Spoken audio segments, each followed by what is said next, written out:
4장 1절에 보면 사무엘의 말이 온 이스라엘에게 전파되니라 라고 되어 있는데, 이것은 그 뒤에부터는 이스라엘은가 붙어서 1절을 이루게 됩니다. 그런데 보통 이 번역되어 있는 성경책 대부분은 이 부분을 3장 뒷부분하고 붙여서 읽게 됩니다. 이것을 제가 보기에는 무난합니다만, 그럼에도 불구하고 이렇게 나눠서 읽게끔 추천을 하고 있습니다. 왜냐하면 19장이 3장 19절에 사무엘이 자라매 여호와께서 그와 함께 계셔서 그의 말이 하나도 떨어지지 않게 하시면서 이 4장에 이어지는 것은 3장에 있었던 여호와께서 사무엘을 부르시면서 엘리의 집안에다 하셨던 예언의 말씀들이 모두 다 이루어지는 모습을 4장에서 그리고 있습니다. 특별히 전쟁을 통해서 홈리와 비느하스가 전쟁에 나가게 됐고, 한날에 11절에 보면 홈리와 비느하스는 죽임을 당하였고, 그리고 그 소식을 전해 들었던 엘리도 18절에 보면 목이 부러져서 결국은 생명을 잃게 됩니다. 그리고 나서 19절부터는 아내 이야기가 들어가는데, 아내도 임신하여 자녀를 낳으면서 죽음을 겪게 되고, 하나님의 은혜로 완전히 멸절하지는 않고 한 사람을 남기게 됩니다. 그 아들을 통해서 그 후손이 이어지게 하는 은혜를 주셨는데, 그 또한 하나님의 예언의 말씀을 그대로 성취하는 것을 보게 됩니다. 하나님께서 사무엘을 부르시면서 하셨던 말씀 중에서 2장 35절에 있습니다. 2장 35절에 보면 내가 나를 위하여 충실한 제사장을 일으키리니 그 사람은 내 마음 내 뜻대로 행할 것이라. 내가 그를 위하여 견고한 집을 세우리니 그가 나의 기름 부음을 받은 자 앞에서 영구히 행하리라 라고 하면서 제사장의 역할을 집안이 바뀌어지는 것을 예언을 하십니다. 그리고 나서 그리고 내 집에 남은 사람이 각기 와서 은 한 조각과 떡 한 덩이를 위하여 그에게 엎드려 이르되 청하노니 내게 제사장의 직분 하나를 맡겨 내게 떡 조각을 먹게 하소서 하니라 라고 하면서 그 집안에 남은 자를 두게 되는데, 그것이 나중에 다윗 시대의 두 제사장이 있는데, 한 편은 사울 편에 솔로몬 편에 서면서 그 집안이 바뀌게 되는 것을 보게 됩니다. 대표적인 것이 바로 사독 제사장이 있게 되고, 그 사독 제사장이 솔로몬의 편에 서므로써 그것이 예수님 시대까지 사독 집안이 계속해서 제사장의 역할을 하게 되고, 나머지 엘리의 집안은 그 이후에 정말 이들에게 구걸하듯이 제사장 집분의 하나를 겨우 얻어서 생존을 유지하게 되는 것으로 나타나게 됩니다. 그러니까 이 4장 전체는 하나님의 말씀이 그대로 이루어짐을 보여주는 장이라고 할 수 있습니다. 불행히도 시작은 이스라엘에서 블레셋 사람과의 전쟁으로 시작이 됩니다. 전쟁이 있게 되었고, 이들은 자신들이 패하게 되자 2절에 보면 그들이 패해서 전쟁에서 죽음을 당하자 3절에 보면 백성이 진영으로 돌아오게 되고, 이스라엘 장로들이 우리가 어찌하여 이렇게 지게 되었을까라고 의논을 하게 됩니다. 그리고 나서는 그들이 생각했었던 해결책이라는 것이 언약궤를 가져오자라고 이야기를 하는 겁니다. 언약궤를 가져오자라고 하면서 그때 홈리와 비느하스도 같이 오게 됩니다. 그런데 언약궤가 있음에도 불구하고 그들은 전쟁에서 패하게 됩니다. 그리고 나서는 전쟁에서 패할 뿐만 아니라 언약궤를 빼앗기게 됩니다. 이 언약궤를 빼앗겨서 블레셋 땅으로 가게 되는 것은 5장부터 있게 되고, 블레셋 땅에서 언약궤가 어떻게 활동하고 계시는지를 드러내게 됩니다. 그러나 4장에서는 이 언약궤는 이스라엘 사람들 앞에서 아무런 힘을 발휘하지 못하는 것으로 드러나게 됩니다. 마치 죽어있는 하나님의 모습을 보게 하는 것처럼 그들은 느껴지게 됩니다. 그리고 나서는 언약궤가 빼앗겼다는 말로 인해서 그 소식을 듣게 된 엘리 대제사장은 뒤로 넘어져서 죽게 됩니다. 그리고 나서 엘리 대제사장을 이야기를 할 때 사사라고 이야기하고 40년 동안 치리하였다라고 공식적인 문구를 통해서 그의 생을 그려내고 있습니다. 여기서 40년이라는 것은 산술적 숫자 40을 이야기하는 것도 되고 한 세대를 의미하는 40을 이야기하기도 합니다.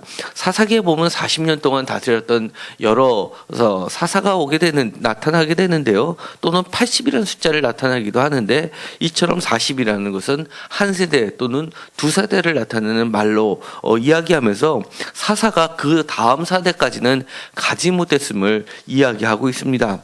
그리고 나서는 이 아내도 임신해서 아기를 낳았을 때 본인은 죽게 되면서 붙여진 이름이 이가봇이라고 합니다. 이 이가봇이라는 뜻은 우리가 아주 잘 알고 있는 이름의 뜻이 포함되어 있습니다. 여기서는 이가봇으로 되어 있는데 이라는 것은요 부정어이고요. 가봇이라고 되어 있지만 사실은 원어로는 카보드입니다. 우리가 카보드는 영광이라는 뜻의 히브리어인데요. 하나님의 영광이 떠났다, 없어졌다라는 뜻으로 이가봇이라는 이름을 지었고 이것이 언약궤가 이스라엘에서 떠났음을 이야기하게 됩니다. 그런데 오늘 우리가 이 말씀을 읽으면서 반드시 기억해야 될 것이 있습니다.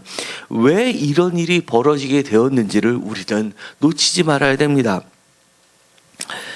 첫 번째로는 이스라엘 사람들이 어떻게 이 하나님을 믿어왔는지를 드러내고 있습니다. 3절에 보면 백성이 진영으로 돌아와서 이스라엘 장로들이 이르되 여호와께서 어찌하여 우리에게 오늘 블레셋 사람들 앞에서 패하게 하셨는고 라고 이야기합니다. 그들의 패배, 우리가 인생을 살면서 전쟁을 겪게 될 때, 어려움을 겪게 될 때 그들이 논할 수가 있습니다. 그러면서 그 진단을 할 때 있어서 그들이 생각한 것은 하나님의 언약궤가 없었기 때문에 우리가 졌고 하나님의 언약궤가 있기 때문에 우리는 이길 수 있다는 생각이 깔려 있습니다. 그러니까 하나님의 언약궤를 마치 우상 취급했다는 겁니다. 부적 취급했다는 겁니다. 하나님의 언약궤만 있으면 우리가 언제든지 붙였다 뗐다 할 수도 있고 우리가 승리를 마음대로 승리하겠다 하게도 했다가 실패도 하게 하겠다라는 생각을 갖고 있었던 겁니다. 그들이 그동안 어떻게 하나님을 믿어왔는지에 대해서는 관심이 전혀 없다는 겁니다. 그것을 하나님께서는 이렇게 이야기합니다. 3장 13절에 보면 이렇게 되어 있습니다. 두 아들과 엘리를 칠 때 하나님이 하셨던 말씀입니다. 그가 아는 죄악 때문이니 이는 그가 자기 아들들이 저주를 자청하되 금하지 아니하였음이라 라고 이야기합니다. 제일 윗사람에게 했던 말씀은 아주 간단합니다. 아는 죄악 때문에 그 죄악을 금하지 않았기 때문에 하나님이 벌을 주신다라고 하는데 그것은 사실 윗사람에게만 적용됐던 말이 아닙니다. 이스라엘 백성들도 다 아는 죄악들을 그렇게 밥 먹듯이 짓고 있었던 겁니다. 이것은 위부터 아래까지 우리가 사실은 날마다 우리가 알매도 불구하고 앓는 것을 실천하지 않는 죄악에 빠져 있지 않는 나를 반성해 봐야 된다는 겁니다. 비느하스라는 이름은 노스로 만든 뱀의 입입니다. 그리고 홈리라는 이름은 주먹으로 싸우는 사람이라는 뜻입니다. 제사장이 돼가지고 영적으로 싸워야 될 사람이 육적으로 싸워왔다는 겁니다.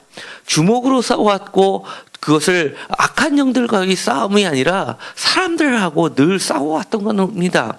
제사를 지내러 오는 사람한테 그 제물을 하나님께 바치냐 아니면 내가 갖느냐를 갖고 주먹질하면서 싸워왔던 것이 바로 홈리입니다. 그런데도 불구하고 그들은 그 죄를 멈추지 않았습니다. 이름에서부터 나와 있는 것처럼 놋새로 만든 뱀의 입입니다.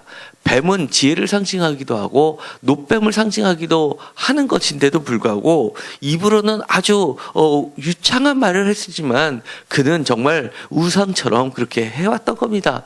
하나님에서 점점 멀어져 왔던 것을 보게 됩니다. 그리고 하나님의 언약궤 할 때 걔는 아론, 히브리어는 아론입니다.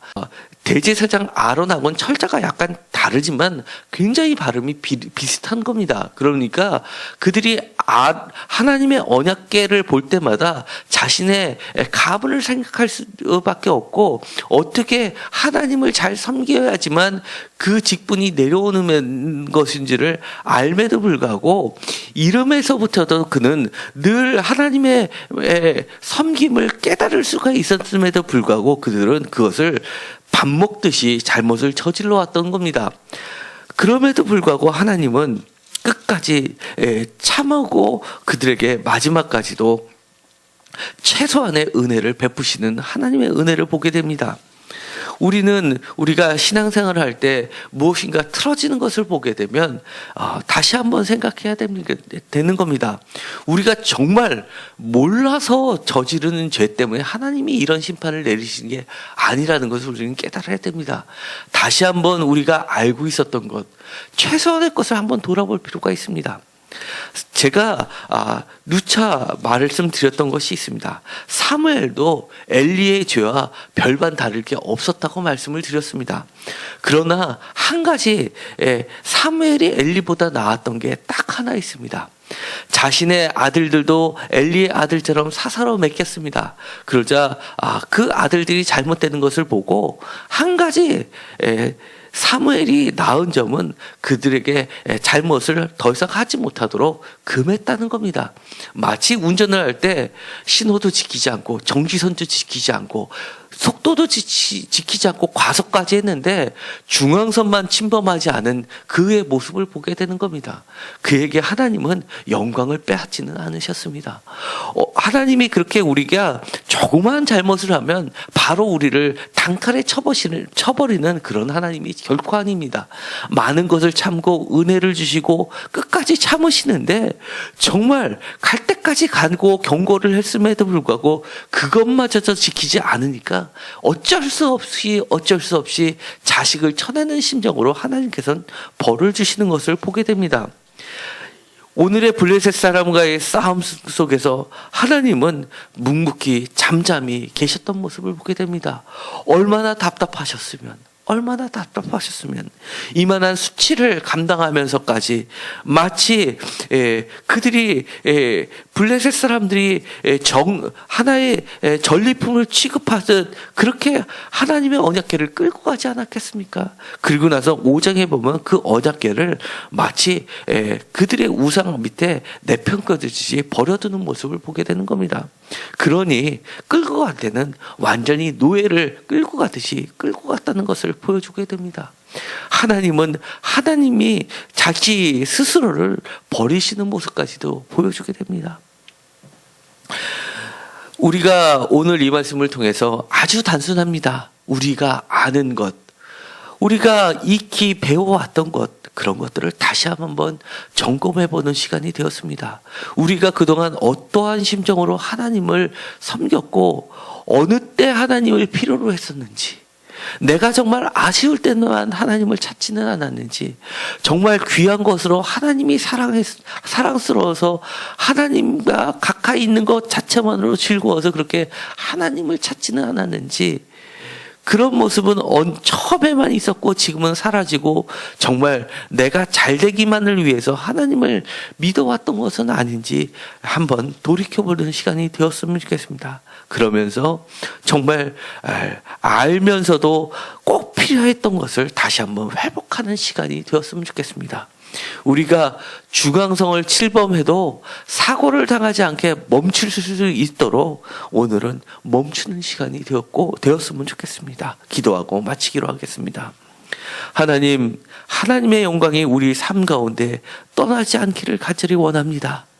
우리가 알고 있는 죄악에서 돌이키게 하여 주옵소서. 하나님께서 여러 차례 경고를 주시고 블레셋 사람과의 전쟁에 패배를 경험했을 때 하나님 앞에 회개하고 하나님, 우리가 다시금 돌아가게 하여 주시옵시고 하나님의 말씀을 지키게 해달라고 회개만 했더라면 하나님의 언약궤는 빼앗기지 않고 하나님께서 다시금 은혜를 주셔서 우리를 승리케 하시고 건져주시는 하나님에도 불구하고 마치 하나님을 우상 취급하지 않았나 생각해 볼 수 있게 하여 주옵소서. 하나님, 우리의 삶 가운데 정말 하나님의 말씀을 온전히 지키면서 실천하면서 그리고 하나님을 하나님으로 모시는 삶들이 되게 하여 주옵소서. 하나님은 결코 우리의 자그마한 잘못 때문에 우리를 가차없이 버리시는 하나님이 아니라는 것을 오늘의 말씀은 다시 한번 이야기해 주시고 계십니다. 우리가 잘못이 있어도 덮어주시는 하나님, 실수가 있어도 덮어주시는 하나님, 그리고 정말 최악의 심판을 당했음에도 불구하고 자녀를 남겨두시는 하나님을 우리는 기억하게 됩니다. 하나님, 우리의 삶 가운데 정말 우리가 아는 것을 다시 한번 돌아보게 하시고 다시금 하나님의 은혜를 간구하는 차들이 되게 하시고 우리의 삶 가운데 늘 하나님의 영광이 계시는 그런 삶이 되게 하여 주옵소서. 예수님의 이름으로 기도드렸습니다. 아멘.